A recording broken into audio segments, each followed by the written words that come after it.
Mas pinagpapala ang pagbibigay ng pag-ibig kaysa pagtanggap, gaya ng laging nagbibigay ng pag-ibig ang Diyos.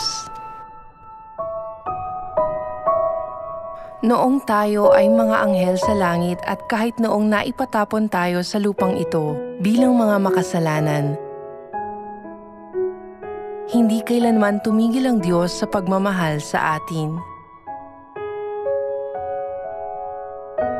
Ipinapangako ng Diyos ang mga dakilang pagpapala sa mga taong walang kondisyon nagbabahagi ng pag-ibig ng Diyos sa lahat ng tao na natanggap nila ng walang bayad.